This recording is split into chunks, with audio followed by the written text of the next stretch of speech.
आप फूलों के पौधे लगाते हैं लेकिन आप इस बात से परेशान रहते हैं कि जो हमारा फूलों का पौधा है वो फूल नहीं दे रहा है। इसके लिए आप बहुत सारी खाद को खरीदते हैं और आपके पास एक या दो पौधा है तो भी आप महंगी महंगी खाद खरीदते हैं। लेकिन क्या आप जानते हैं कि जो हमारे घर के किचन में निकलने वाले छिलके हैं, जो कि फ्री के छिलके होते हैं, सब्जियों के छिलके, फलों के छिलके, इनको आप फेंक देते हैं। ये बहुत ही बढ़िया न्यूट्रिशन का काम करता है हमारे सभी फूलों वाले पौधों के लिए। तो आज की इस वीडियो में मैं आपको बताने वाली हूँ एक ऐसे ही छिलके के बारे में जो कि गर्मियों में बहुत ज़्यादा निकलता है। ये एक फल का छिलका है जो कि अक्सर हम खाते हैं लेकिन इसके छिलके को हम फेंक देते हैं। ये एक कमाल का न्यूट्रिशन का काम करता है। आपके गार्डन में जितने भी फूलों वाले पौधे हैं, चाहे गुड़हल, गुलाब, मोगरा, सभी में आप इसका इस्तेमाल कर सकते हैं। यानी कि सभी पौधों में आप इसको दे करके आप अपने पौधे की ग्रोथ को बढ़ा सकते हैं। या फिर जो आपका फूलों वाला पौधा ग्रोथ नहीं कर रहा है या फिर फूल नहीं दे रहा है, उसमें तो आप इसको ज़रूर दे दो। गुड़हल, गुलाब, मोगरा में तो आप इसको 101% दे करके बहुत सारी फ्लावरिंग को ले सकते हैं। तो फ्रेंड्स, आज की इस वीडियो को देखने के बाद आपके घर में यानी जो किचन में निकलने वाले छिलके हैं, आप इसको कभी भी नहीं फेंकोगे। ज़रूरी नहीं है कि आप खाद को खरीदो। ये जो छिलके हैं इनकी आप कंपोस्टिंग करके या फिर बहुत ही आसान से कुछ तरीके होते हैं इनका फर्टिलाइज़र बना करके अगर आप रेगुलर अपने पौधों में डालेंगे तो आपका जो गार्डन है वो हमेशा महकता रहेगा, फूलों से भरा रहेगा, चाहे आपका कोई भी पौधा हो। गुड़हल, गुलाब, मोगरा, कोई भी पौधा है, इस समय गर्मियों में जो आपका पौधा फ्लावरिंग नहीं कर रहा है, सभी में आप इस खाद का इस्तेमाल कर सकते हैं। तो फ्रेंड्स, ये चीज़ क्या है और इसके क्या फ़ायदे हैं, इसको इस्तेमाल करने का सही तरीका क्या है, कौन-कौन से पौधे में आप इसको दे सकते हैं, ये सारी जानकारी आज के इस वीडियो में मैं आपको दूँगी। तो सबसे पहला पॉइंट, आखिर वो छिलका है कौन-सा जिसकी बात हम इस वीडियो में कर रहे हैं। फ्रेंड्स, गर्मियाँ आ गई हैं और आपने तरबूज खाना शुरू कर दिया होगा, लेकिन तरबूज के छिलकों को आप कभी भी ना फेंकें अगर आपके पास बहुत सारे पौधे हैं, क्योंकि इसके छिलकों में वो चीज़ें पाई जाती हैं जो कि आपके पौधों को ज़रूरत है, जिसकी कमी की वजह से आपका पौधा फूल नहीं देता है। तो वो कौन कौन सी चीज़ें हैं जो कि तरबूज के छिलके में पाई जाती हैं? तरबूज के छिलके में बहुत अच्छी मात्रा में पोटाशियम पाई जाती है जो कि फूलों के लिए बहुत ज़रूरी होता है। इसके साथ ही मैग्नीशियम, आयरन जो कि आपके पत्तों को हरा बना करके रखता है। इसके साथ ही इसके अंदर फास्फोरस भी पाया जाता है जिसकी कमी की वजह से आपका पौधा कभी भी फूल नहीं देगा। ये जो चीज़ें मैंने आपको बताई ये भरपूर मात्रा में इसके जो छिलके हैं उसके अंदर पाई जाती है।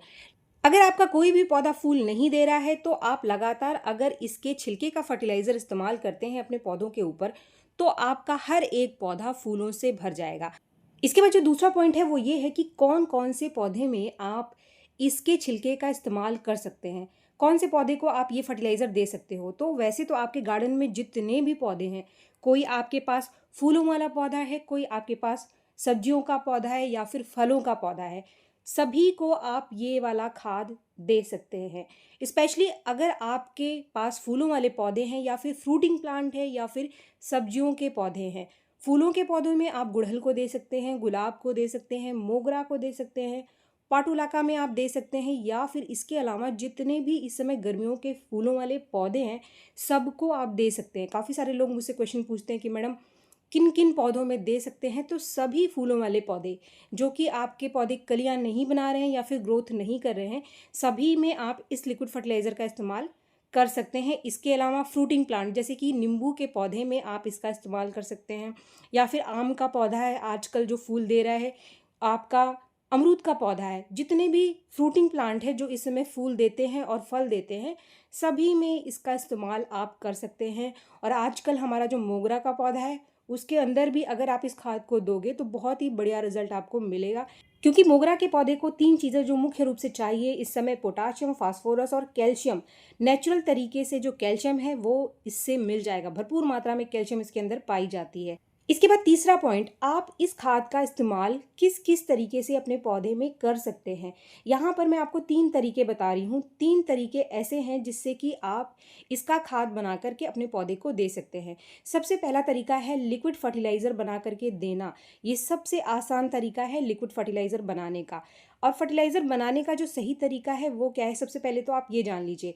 कुछ लोग क्या करते हैं कि जो तरबूज के छिलके होते हैं, इसके अंदर कुछ जो लाल रंग का हिस्सा होता है ना, उसको भी भिगो देते हैं।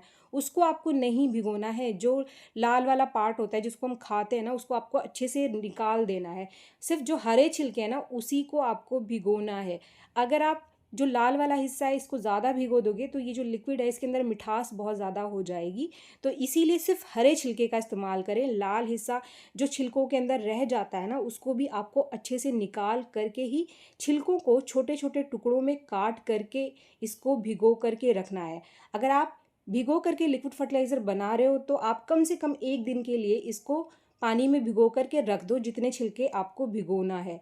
दूसरा तरीका है, ये जो छिलके हैं अगर आप इंस्टेंट फर्टिलाइज़र बनाना चाहते हैं, जैसे कि आज ही छिलका निकला और आज ही आपको इस्तेमाल करना है, तो आप क्या करो कि 4-5 मिनट इसको पानी में उबाल लो।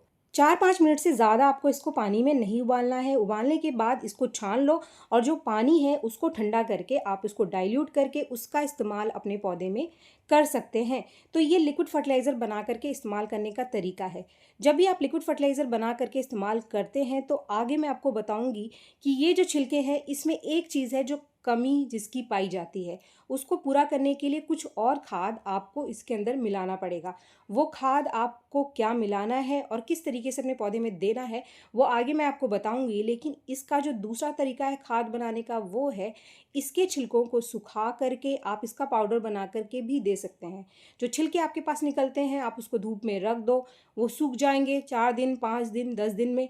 फिर इसके बाद आप उन छिलकों को ग्राइंडर मिक्सर में पीस करके इसका पाउडर बना लो और सीधे इसको आप अपने पौधे की जो पॉट है, इसकी मिट्टी है, इसको 2-3 चम्मच 15 से 20 दिन के अंतर पर दे सकते हैं। इसके बाद जो इसका तीसरा तरीका है वो है कंपोस्टिंग का। अगर आप किचन वेस्ट से जो छिलके आपके पास निकलते हैं उससे आप कंपोस्टिंग करते हैं तो आप सभी छिलकों के साथ इस छिलकों को भी आप अपने कंपोस्ट बिन में डाल सकते हो। लेकिन अलग से भी आप सिर्फ इसी छिलके की कंपोस्टिंग कर सकते हैं। आप कंपोस्टिंग करके देखना, बहुत ही आसान तरीका है और इसके जो छिलके हैं ना वो बहुत ही आसानी से बहुत जल्दी डिकम्पोज हो जाते हैं। इसके लिए आप कोई भी एक पॉट ले लो, उसमें सबसे पहले आप नीचे एक नॉर्मल मिट्टी का लेयर बना लेना और उसके बाद जितने छिलके आपको कंपोस्टिंग के लिए डालने हैं, आपके पास जितने भी छिलके, मैं अभी यहाँ पर आपको सिर्फ दिखा रही हूँ इसलिए मैंने सिर्फ थोड़े छिलके लिए हैं। नीचे बेस में मैंने मिट्टी रख लिया और ऊपर से ये छिलके डाल करके फिर से हमें इसको मिट्टी से अच्छे से कवर कर देना है। और कवर करने के बाद आप पहली बार में अच्छे से पानी डाल देंगे, उसके बाद आगे मिट्टी को आप हल्का मॉइस्ट रखोगे यानी हल्की हल्की गीली रखोगे। इसको अगर आप धूप में रखोगे तो ये जल्दी डिकम्पोज होगा, बहुत ही तेज़ी से डिकम्पोज होगा। बस आप इसकी मिट्टी को लगातार हल्की गीली रखना, यानी मिट्टी को सुखाना नहीं है आपको, हल्की सी गीली रखना और 10-15 दिन बाद फिर इसकी मिट्टी को आप सुखाना शुरू कर देना। आप चाहे तो बीच में छिलकों को यानी ये जो मिट्टी है इसको हटाकर आप चेक कर सकते हैं। मात्र 20 से 25 दिन के अंतर पर इसकी जो कंपोस्टिंग है वो कंप्लीट हो जाती है। बहुत ज़्यादा दिन ये नहीं लेता है और जैसे ही इसकी कंपोस्टिंग हो जाए आप इसको पूरा का पूरा मिट्टी के साथ बाहर निकालो।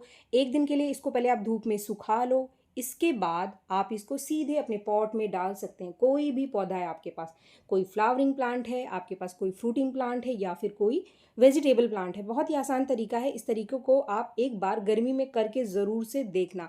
इसके बाद जो हमारा पहला तरीका था वो था लिक्विड फर्टिलाइज़र बना करके देने का।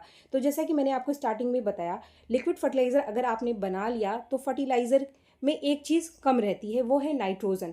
ये जो हमारा लिक्विड फर्टिलाइज़र है इसमें नाइट्रोजन की कमी पाई जाती है। तो अगर आप इसको अपने किसी पौधे को दे रहे हो, वो ग्रोथ नहीं कर रहा है, फूल नहीं दे रहा है, तो मैं आपको बोलूँगी कि यहाँ पर आप इसमें कुछ और चीज़ें मिला करके अपने पौधे को दे दोगे तो ज़्यादा फ़ायदा मिलेगा। तो फ्रेंड्स, यहाँ पर जो हमारे पास लिक्विड फर्टिलाइज़र बन करके तैयार हुआ है इसको मैं मेरे 2 पौधों के अंदर डालने वाली हूँ। आप चाहें तो बाल्टी भर के ये लिक्विड फर्टिलाइज़र आपके गार्डन में जितने भी पौधे हैं सभी के लिए एक साथ बना सकते हैं। वो डिपेंड करता है कि आप कितने सारे छिलकों का इस्तेमाल एक बार खाद बनाने के लिए कर रहे हैं।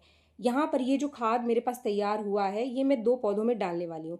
इसमें से जो आधा लिक्विड फर्टिलाइज़र है इसको मैं एक बार ले लूँगी और यहाँ पर एक चीज़ मैं इसके अंदर मिलाने वाली हूँ। ये जो चीज़ है ये एक कमाल का सोर्स है नाइट्रोजन का। नाइट्रोजन के लिए आप आपके घर के अंदर, आपके किचन में बहुत सारी ऐसी चीज़ें हैं जो नाइट्रोजन का भरपूर सोर्स है, जिसमें कि कॉफ़ी पाउडर सबसे बढ़िया सोर्स है।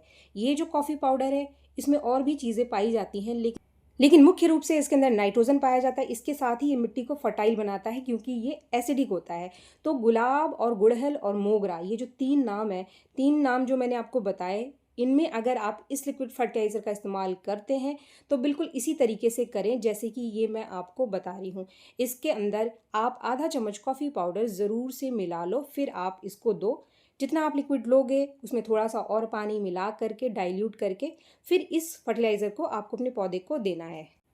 ये जो लिक्विड फर्टिलाइज़र है इसको मैं मेरे गुड़हल के पौधे के अंदर डाल रही हूँ। और अगर आप अपने किसी भी पौधे के अंदर इस लिक्विड फर्टिलाइज़र का इस्तेमाल करते हैं जिसके अंदर आपने कॉफ़ी पाउडर डाला है, तो 15 दिन के अंतर पर आप ये तरबूज के छिलके का लिक्विड फर्टिलाइज़र और आधा चम्मच कॉफ़ी पाउडर अपने पौधे को दे सकते हैं। इसके बाद जो दूसरा तरीका है वो बहुत ही आसान तरीका है। ये मैंने आधा लिक्विड बचा लिया था, इसको मैं मेरे गुलाब के पौधे के अंदर डालने वाली हूँ। अगर आपके पास घर में कॉफ़ी पाउडर नहीं है तो कॉफ़ी पाउडर खरीदने के लिए जाने की ज़रूरत नहीं है। इसकी जगह आप चाय की पत्ती का इस्तेमाल कर सकते हैं। चाय की पत्ती और कॉफ़ी पाउडर, ये जो चाय की पत्ती आप देख रहे हैं, आप जिस भी डब्बे में की पत्ती रखते हैं उसके नीचे कुछ पाउडर सा बच जाता है, तो आप उसको फेंकने की बजाय इकट्ठा कर लो और अपने पौधे में इस्तेमाल कर सकते हैं।